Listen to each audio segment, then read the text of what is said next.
ये कहानी है एक ऐसी लड़की की जो ना तो किसी फिल्म की हीरोइन थी, ना किसी किताब की परी, लेकिन उसकी आंखों में एक ऐसी सादगी थी कि जिसे देखकर लोग कह उठते थे, इसमें कुछ बात है। उसका नाम था आयशा। एक छोटा सा शहर था जहां सब एक दूसरे को जानते थे। गलियों में आवाजें गूंजती थीं, मस्जिदों में अजान की सदा आती थी और सुबह सुबह हर घर में चाय की खुशबू फैल जाती थी।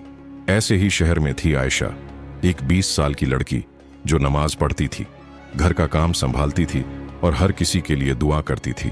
वो उस दौर की लड़की थी जो मोबाइल को हाथ में रखती थी, लेकिन आंखें हमेशा जमीन पर रहती थीं।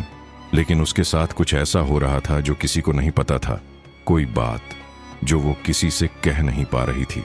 हर रात जब सब सो जाते, आयशा की नींद खुल जाती। ऐसा नहीं था कि उसे डरावने ख्वाब आते थे, नहीं, बल्कि उसे एक सुकून भरी आवाज सुनाई देती थी, जैसे कोई बहुत पास आकर कहता हो, आयशा मुझे देखो, मैं तुम्हारे बहुत करीब हूं। वो आवाज न तो डरावनी थी, न ही कोई चीख, बल्कि एक ऐसी मोहब्बत से भरी आवाज थी कि दिल खुद ब खुद धड़कने लगता। आयशा समझ नहीं पा रही थी कि ये सब क्या है। कभी वो सोचती कि ये उसका वहम है, कभी उसे लगता कि शायद ये अल्लाह का कोई इम्तिहान है। लेकिन हर रात उस आवाज का आना उसे एक अजीब सी बेचैनी देने लगा। एक रात उसने अपनी अम्मी से कहा, अम्मी, कभी कभी लगता है कोई मुझे देख रहा है, जैसे कोई मेरी हर बात सुन रहा हो। अम्मी ने उसके माथे पर हाथ रखा और कहा, तू नमाज पढ़ती है, कुरान पढ़ती है, अल्लाह तुझे हर बुराई से बचाएगा। आयशा ने मुस्कुराकर कहा, हाँ अम्मी। लेकिन उस मुस्कान के पीछे एक तूफान छिपा था। अगले दिन जब वो कॉलेज से लौट रही थी तो रास्ते में एक काली बिल्ली उसके आगे से निकली और अचानक हवा तेज चलने लगी। आयशा रुकी, लेकिन बिल्ली एक पेड़ की तरफ चली गई जहां कोई नहीं था। वहां उसे जमीन पर एक पुरानी सी किताब मिली। किताब पे धूल जमी थी और नाम लिखा था, इश्क ए जिन्न। आयशा ने डरते हुए वो किताब उठाई और घर ले आई। रात को उसने जब वो किताब खोली तो पहली लाइन में लिखा था, जिसे तू देख नहीं सकती वो तुझसे मोहब्बत करता है। उसकी रूह कांप गई। क्या ये किताब उसी के लिए थी? क्या कोई जिन्न उससे मोहब्बत कर बैठा था? उस रात आयशा को फिर वही आवाज आई, अब तुम जान चुकी हो, अब मैं और पास आ सकता हूं। आयशा की आंखों से आंसू बहने लगे। वो भागकर अपने कमरे के कोने में बैठ गई, कुरान उठा लिया और पढ़ने लगी। लेकिन उस रात एक और अजीब बात हुई। कुरान की आयतें पढ़ते वक्त कमरे की दीवारों से साया निकलने लगा। साया धीरे धीरे उसके सामने आया, लेकिन फिर गायब हो गया, जैसे किसी ने सिर झुकाकर उसे सलाम किया हो। आयशा पूरी रात सो नहीं सकी। अगली सुबह उसके चेहरे पर नूर था, लेकिन आंखों में थकान भी। मोहल्ले की औरतें कहने लगीं, आजकल आयशा कुछ बदली बदली सी लगती है। और किसी को क्या पता था कि वो जो बदली थी वो उसकी तकदीर नहीं, कोई और दुनिया से आया इश्क था। रात के 2:30 बजे थे। चारों तरफ सन्नाटा पसरा हुआ था। आसमान पर बादल घिरे थे, लेकिन चांद की रोशनी कहीं कहीं से जमीन को छू रही थी। आयशा की आंख अचानक खुल गई। ऐसा लगा जैसे किसी ने उसका नाम पुकारा हो, बहुत धीमे लेकिन बहुत साफ। आयशा। वो चौंकी, उठकर बैठ गई। कमरे में कोई नहीं था, दरवाजा बंद था, खिड़की से ठंडी हवा आ रही थी। उसने अपने सीने पर हाथ रखा। दिल की धड़कन तेज थी, जैसे किसी ने सच में आवाज दी हो। तभी कुछ ऐसा हुआ जो पहली बार हुआ था। दरवाजा जो बंद था धीरे धीरे अपने आप खुलने लगा। कोई आवाज नहीं, कोई इंसान नहीं, लेकिन दरवाजा अपने आप खुल गया। आयशा की रूह कांप उठी। वो कुछ पल तक देखती रही।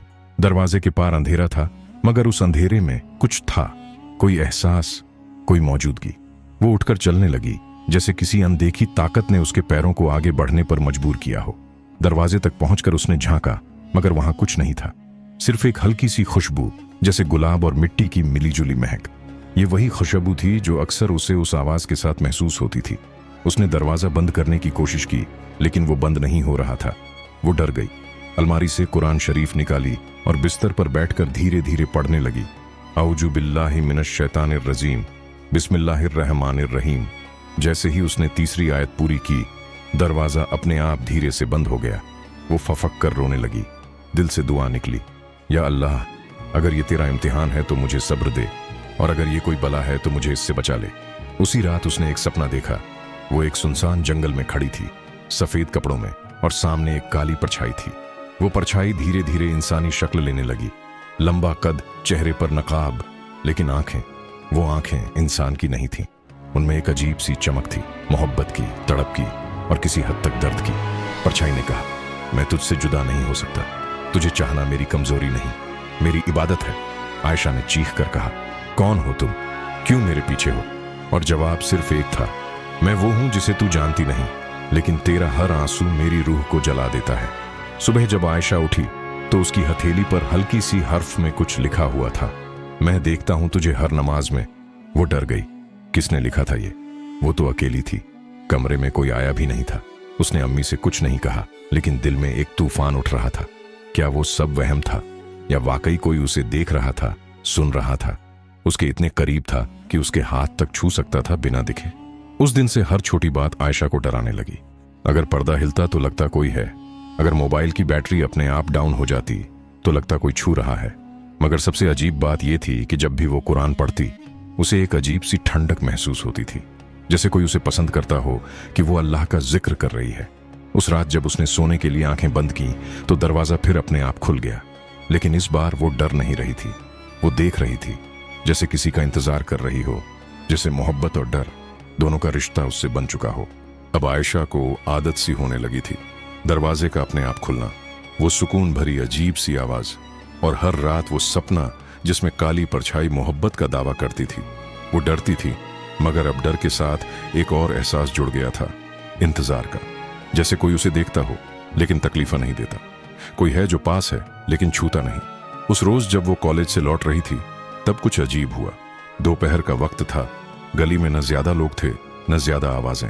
आयशा चुपचाप चल रही थी।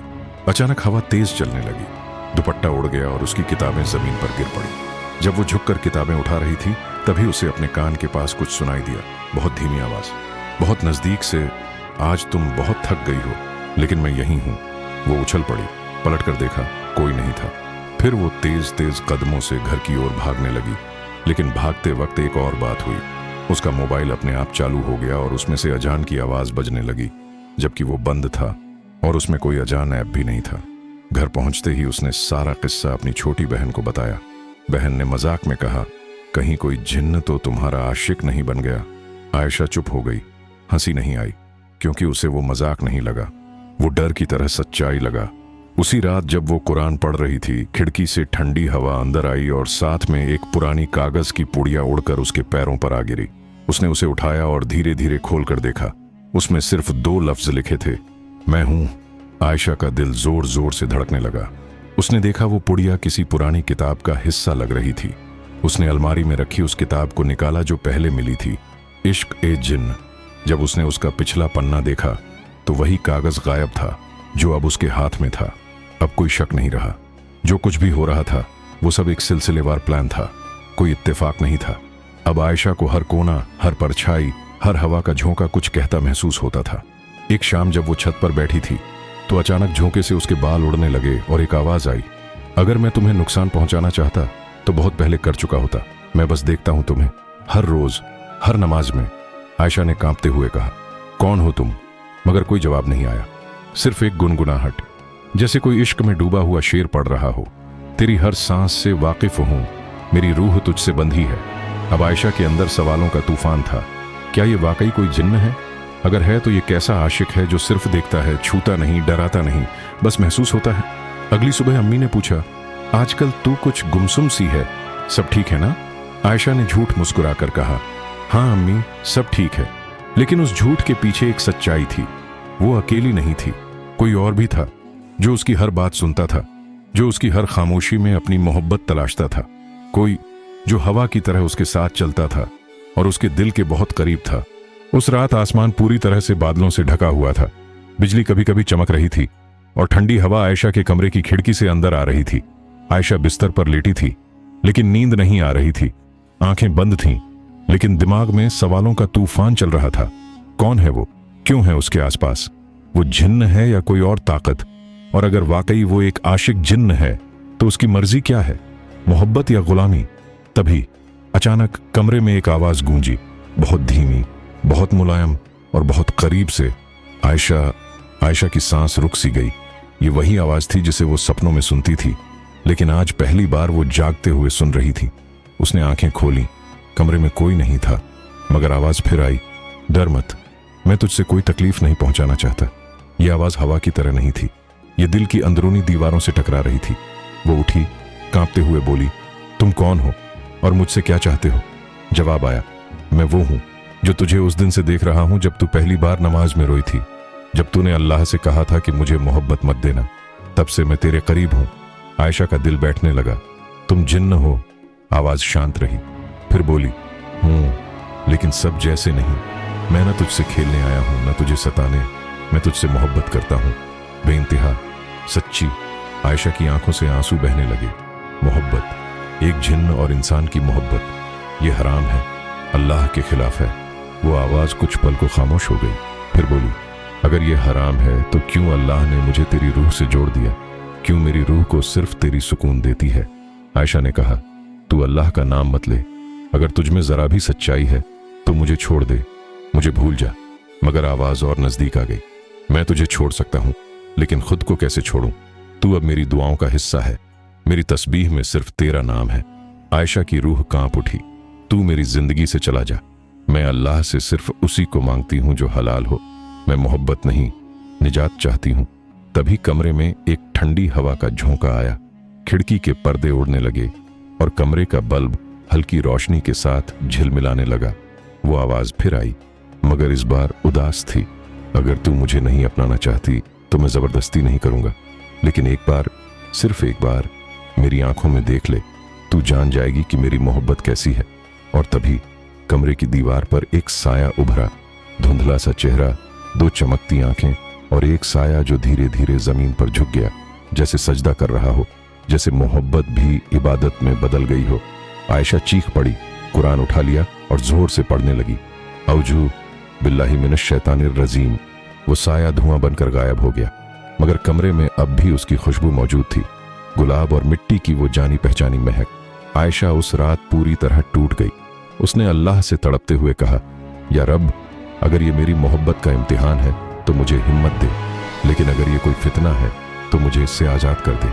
और पहली बार ऐसा लगा जैसे आसमान से कोई सुन रहा हो, क्योंकि उसके आंसुओं के साथ बारिश की बूंदें भी गिरने लगी, खिड़की से बाहर और उसके दिल के अंदर भी। अगली सुबह आयशा ने जैसे ही आंखें खोली, उसके सिर में हल्का दर्द था। रात की बातें, वो साया, वो आवाज, सब जैसे अब भी उसके साथ चल रहे थे। वो चुपचाप बिस्तर पर बैठी थी। खिड़की से आती रोशनी उसके चेहरे पर पड़ रही थी। उसकी आंखें लाल थीं, लेकिन उनमें अब डर से ज्यादा उलझन थी। वो जानना चाहती थी, आखिर क्यों वही सब उसके साथ हो रहा है? क्यों वही आवाज उसे पुकारती है? क्यों वही साया उसकी सजदों की रातों में दाखिल हो जाता है? और तभी उसके जहन में एक ख्याल आया, कहीं ये सब उसकी बचपन की किसी बात से तो नहीं जुड़ा है? क्या जिन्न उसकी जिंदगी में नया आया है या बचपन से ही साथ है? बस आज वो बोलने लगा है। आयशा उठी, अपनी पुरानी डायरियां खोजने लगी। बचपन में वो हर छोटी बात अपनी डायरी में लिखती थी। जो सपना आया, जो डर लगा, जो अजीब महसूस हुआ। एक पुरानी लाल रंग की कॉपी निकली जिसके पन्ने थोड़े पीले पड़ चुके थे। उसने पहले पन्ने को पढ़ा। आज मैंने एक सपना देखा, कोई जंगल में मुझे बुला रहा था। उसने कहा, मैं तेरा दोस्त हूं। आयशा कांप गई। ये सपना उसने 10 साल की उम्र में लिखा था। उस वक्त वो समझ नहीं पाई थी, पर अब ये सब जोड़ने लगा। फिर एक और पन्ना था। रात को ख्वाब में एक रोशनी दिखाई दी। उसने कहा कि मैं तुझसे हमेशा साथ रहूंगा। ये बातें अब सिर उठाने लगी थीं। आयशा को याद आया, बचपन में जब भी वो बीमार होती थी, डॉक्टर कहते थे कि कोई वजह नहीं मिल रही, लेकिन तब भी उसे बार बार तेज बुखार, सांस की दिक्कतें और अजीब बेचैनी होती थी। और हर बार अम्मी कहती थी, शायद किसी की नजर लग गई है। मगर अब उसे लगने लगा, शायद नजर नहीं, कोई और वजह थी। किसी ने उसे तब से पकड़ रखा था। कोई था जो उसकी मासूमियत से जुड़ गया था। एक और वाकया उसे याद आया। जब वो 12 साल की थी, एक बार स्कूल में बेहोश हो गई थी। किसी ने उसे उठाया नहीं, लेकिन बाद में उसने खुद बताया कि किसी ने मुझे धीरे से सहारा दिया, जैसे कोई था जो मुझे गिरने नहीं देना चाहता था। तब सबने सोचा था कि वो डर गई थी, मगर अब उसे एहसास हो रहा था, शायद वो वही था, वही साया, वही मोहब्बत करने वाला। उस दिन के बाद से आयशा का यकीन पक्का हो गया, ये जिन्न कोई नया नहीं था, ये बचपन से साथ था। उसकी परछाई बनकर उसके पीछे चलता रहा, उसके हर आंसू का गवाह रहा। और अब जब वो जवान हो चुकी है, जब उसकी दुआएं ज्यादा गहरी और उसकी सजदें ज्यादा मुकम्मल हो चुकी हैं, तब वो जिन्न बोलने लगा है। आयशा आईने के सामने खड़ी हो गई, खुद को देखा। चेहरा वही था, लेकिन अब आंखों में अजीब सी गहराई थी, जैसे कोई और भी उन आंखों से देख रहा हो। उसने धीरे से कहा, तू कौन है? क्या तू मेरी रूह का हिस्सा है? या कोई ऐसा मेहमान जो मेरे दिल में दस्तक देकर चला नहीं गया और जैसे जवाब हवा में तैरता हुआ आया, मैं वो हूं जो तुझसे कभी जुदा नहीं हुआ, बस अब तुझे मेरी मौजूदगी महसूस होने लगी है। उस रात आयशा ने अपने कमरे की सारी लाइटें बुझा दी। वो अंधेरे में बैठ गई, आंखें बंद कर लीं और सिर्फ सांसों की आवाज सुनी। मगर उस आवाज के बीच उसे एक और सांसों की गूंज सुनाई दी। कोई और भी सांस ले रहा था, उसी कमरे में, उसी पल में, जैसे दो रूहें एक ही सुकून में सांस ले रही हों। उस दिन दोपहर में आयशा बहुत चुप थी। उसने किसी से ज्यादा बात नहीं की, खाना भी आधा ही खाया और सीधा अपने कमरे में चली गई। अम्मी ने कई बार आवाज दी, आयशा क्या हुआ है तुझे? लेकिन वो बस कहती, कुछ नहीं अम्मी, बस थक गई हूं। मगर अम्मी माँ थी और माँ कभी धोखा नहीं खाती। माँ की नजर देख लेती है वो सब कुछ जो दुनिया छुपा नहीं सकती। रात के करीब 1 बजने को थे। सब लोग गहरी नींद में थे, मगर अम्मी की आंख खुल गई। उन्हें लगा जैसे किसी ने बहुत धीमी आवाज में कुछ कहा, जैसे कोई कान के पास आकर बोला हो। आयशा, अम्मी ने चौंक कर देखा, कोई नहीं था। उन्होंने करवट बदली और फिर अचानक ध्यान आया, आयशा के कमरे से हल्की सी बुदबुदाने की आवाज आ रही थी। वो धीरे से उठी और बिना आहट के कमरे की तरफ चली। दरवाजा हल्का खुला हुआ था और अंदर का नजारा देखकर अम्मी के रोंगटे खड़े हो गए। आयशा कमरे के बीचों बीच जमीन पर बैठी थी। उसके सामने कुरान खुला था और उसकी आंखें बंद थीं, मगर वो किसी से बात कर रही थी, जैसे कोई और भी वहां मौजूद हो जो दिखता नहीं, लेकिन उसकी मौजूदगी भारी थी। आयशा कह रही थी, मैं तुझे नहीं चाहती, फिर भी तू क्यों आता है? फिर कुछ पल की खामोशी और आयशा ने जैसे जवाब सुना हो। उसने कहा, मैंने तुझे मोहब्बत नहीं दी, तुझे अल्लाह से डर नहीं लगता। और फिर आयशा ने सिर झुका लिया और उसका जिस्म कांपने लगा। अम्मी की सांसें थम गईं। वो समझ नहीं पा रही थीं कि ये सब क्या है। उनकी बेटी किससे बात कर रही है? कमरे में तो कोई नहीं था। अचानक आयशा ने आंखें खोलीं और दरवाजे की तरफ देखा, जैसे उसे एहसास हो गया कि कोई देख रहा है। अम्मी तुरंत पीछे हट गईं, धीरे से अपने कमरे में लौट आईं, मगर अब उनका दिल बेचैन था। सुबह होते ही अम्मी ने अब्बू को सब बताया। अब्बू ने कहा, कहीं वो किसी के चक्कर में तो नहीं? अम्मी ने जवाब दिया, नहीं, ये कोई लड़का नहीं है, ये कुछ और है। जो मैंने देखा वो इंसानी बात नहीं थी। उसी शाम घर में एक नजर उतारने वाली बूढ़ी औरत आई, बीबी फातिमा। उन्होंने आयशा की आंखों में देखा, माथे पर हाथ रखा, फिर धीरे से बोली, बेटी को किसी ने बांध रखा है, बहुत प्यार करता है, लेकिन इंसान नहीं है। सबके होश उड़ गए। अब्बू ने गुस्से में कहा, हमारा घर अल्लाह का घर है, कोई जिन्न या शैतान इसमें नहीं रह सकता। बीबी फातिमा बोली, पर वो गया नहीं है, वो मोहब्बत से आया है और मोहब्बत से ही जाएगा। अब घर में माहौल बदल गया।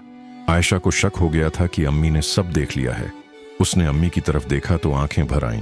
अम्मी ने कहा, बोल बेटी, क्या है ये सब? कौन है वो? आयशा चुप रही, फिर धीरे से कहा, अम्मी, मैं नहीं जानती वो कौन है, लेकिन वो मुझे तब से जानता है जब मैंने खुद को भी नहीं जाना था। ये सुनकर अम्मी रो पड़ी। माँ की ममता चीख उठी, बेटी, मोहब्बत इंसान से करो, अल्लाह से करो, लेकिन जिन्न से नहीं, वो तुझे कहीं का नहीं छोड़ेगा। उस रात आयशा पहली बार डर से नहीं, बल्कि माँ के दर्द से टूटी थी। उसके सजदे में इस बार कोई सवाल नहीं था, सिर्फ एक आह थी, या रब, मेरी माँ की ममता की लाज रख ले। अब्बू ने अगली ही सुबह फैसला कर लिया, अब बहुत हो गया, अब इस घर में अल्लाह का नाम और कुरान की तिलावत ही सब कुछ साफ करेगी। अम्मी ने कहा, मैंने कभी अपनी बेटी को इतना टूटा हुआ नहीं देखा। अब अगर हम देर करेंगे तो वो पूरी तरह से उसके कब्जे में चली जाएगी। दोपहर तक मौलवी अब्दुल रहमान साहब घर आ गए। सीधा कुरान शरीफ का संदूक उठवाया, जमीन पर सफेद चादर बिछवाई और आयशा को सामने बैठाया गया। आयशा का चेहरा उतरा हुआ था, लेकिन आंखों में कोई गुस्सा या बगावत नहीं, बस गहराई थी, जैसे कोई भीतर से उसे पुकार रहा हो, मत कर ये सब, मैं तुझसे दूर नहीं होना चाहता। मौलवी साहब ने कुरान की आयतें पढ़नी शुरू की। सूरह बकरा, आयतुल कुर्सी, सूरह जिन्न। पूरा कमरा एक अजीब सी ऊर्जा से भरने लगा, जैसे दीवारें कांपने लगी हों, जैसे हवा रुक गई हो और जैसे कोई अदृश्य ताकत बेचैन होने लगी हो। तभी अचानक आयशा ने हल्का सा सर झुका लिया और उसकी सांसें तेज हो गईं। अम्मी ने घबरा कर पूछा, क्या हुआ बेटा? आयशा की आवाज बदली हुई सी निकली, अम्मी, मत बुलाओ उन्हें, वो मुझे तुझसे दूर कर देंगे। सब सहम गए।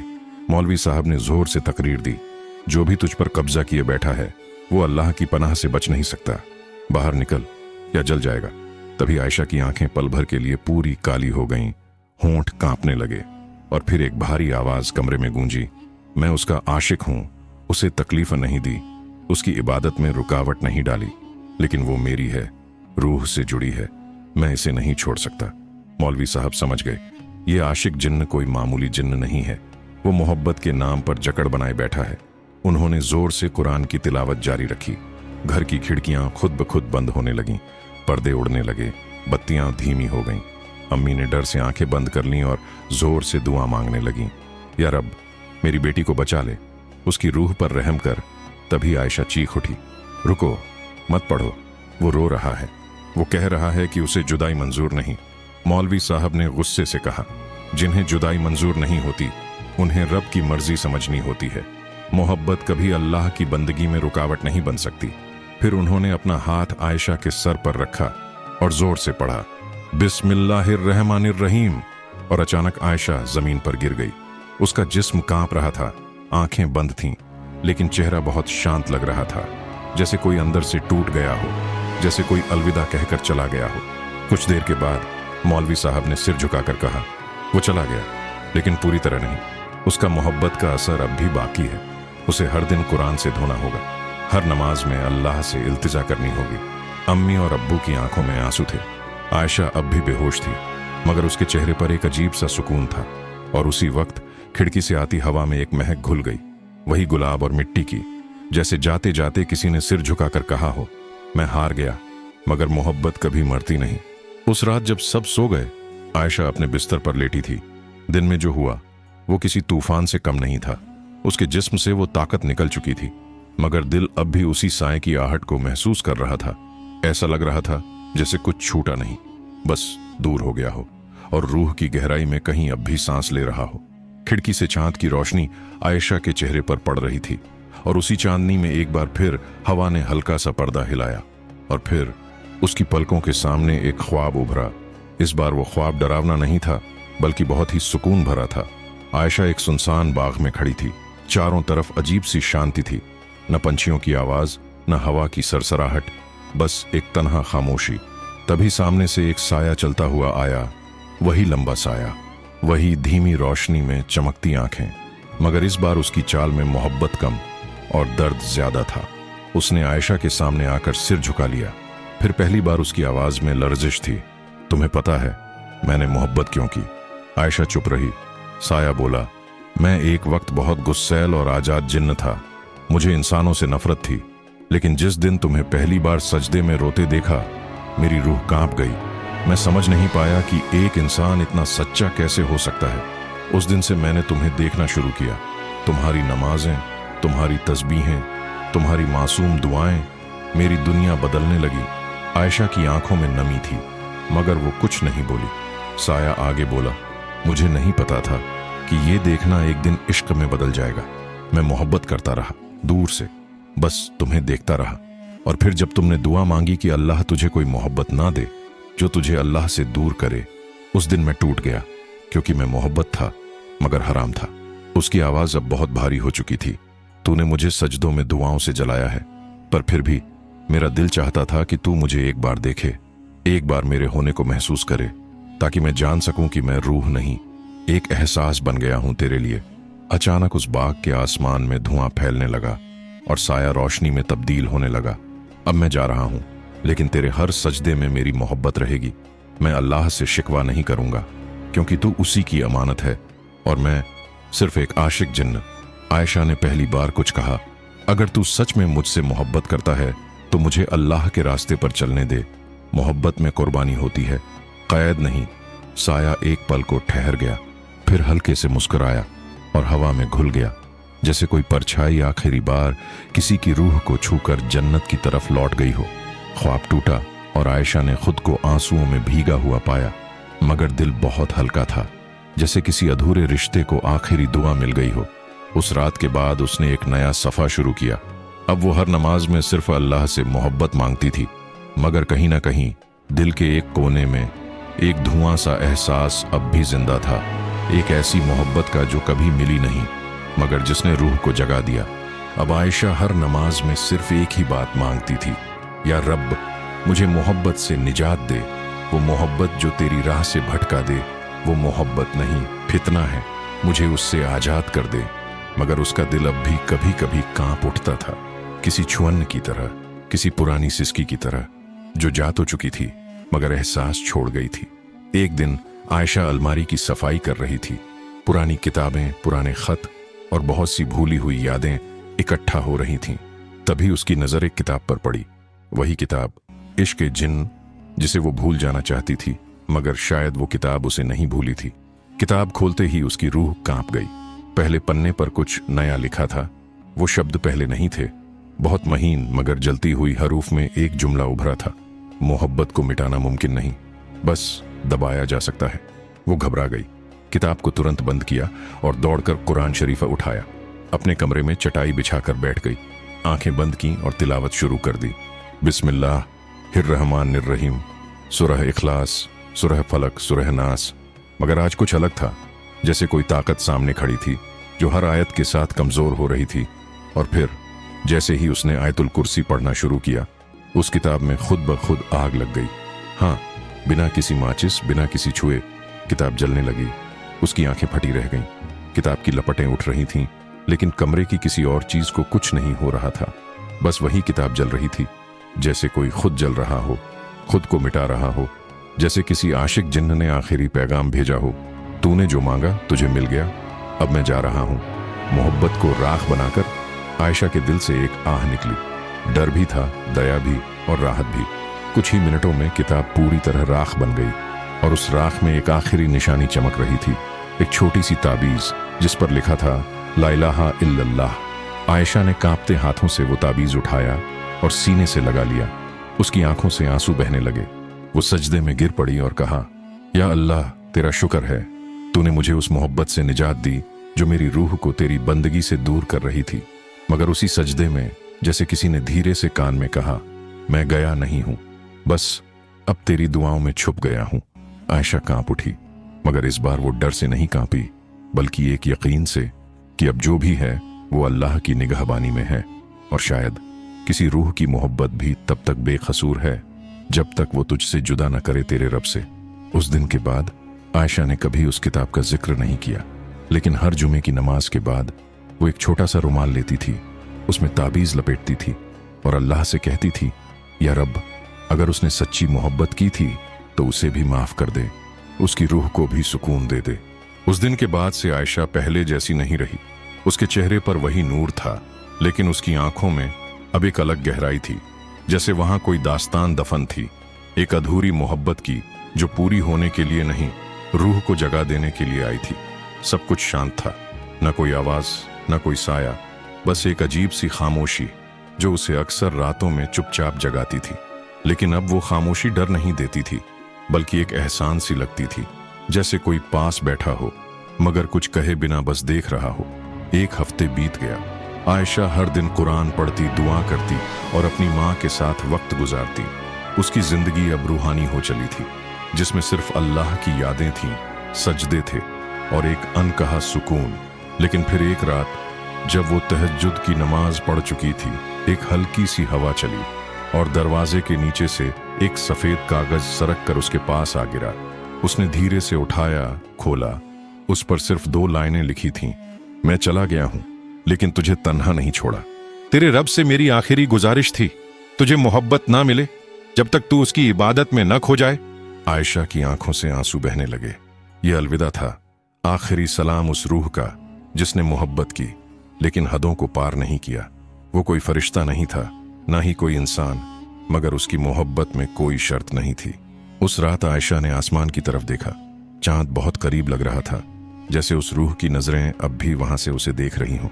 उसने हाथ उठाए और कहा, या रब, अगर तूने मेरी इबादत को कबूल किया तो उस रूह को भी आराम अता फरमा जिसने मोहब्बत को इबादत बना लिया था।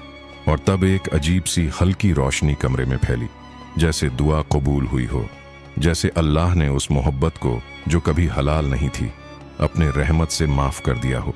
अगले दिन आयशा ने उस ताबीज को एक छोटे से डिब्बे में रखा और उसे जमीन में दफन कर दिया। ना किसी को बताया, ना कोई शोर मचाया, बस एक दफन राज जो अब सुकून में बदल चुका था। सालों बीत गए, आयशा की शादी हुई, बच्चे हुए, जिंदगी आगे बढ़ी। मगर हर बार जब वो अपनी बेटी को सजदे में देखती तो दिल के किसी कोने से एक साया सरसराता था, जैसे कह रहा हो, अब तुझे नहीं, तेरी दुआओं से मोहब्बत है मुझे। और वो मुस्कुरा देती, क्योंकि वो जानती थी कुछ मोहब्बतें दुनिया के लिए नहीं होती, कुछ मोहब्बतें रूह के लिए होती हैं, जिनका अंजाम मिलना नहीं, सिखाना होता है। और वो आशिक जिन्न शायद इसीलिए आया था, सिखाने के लिए कि सच्ची मोहब्बत रब से दूर नहीं करती, बल्कि रब तक पहुंचा देती है।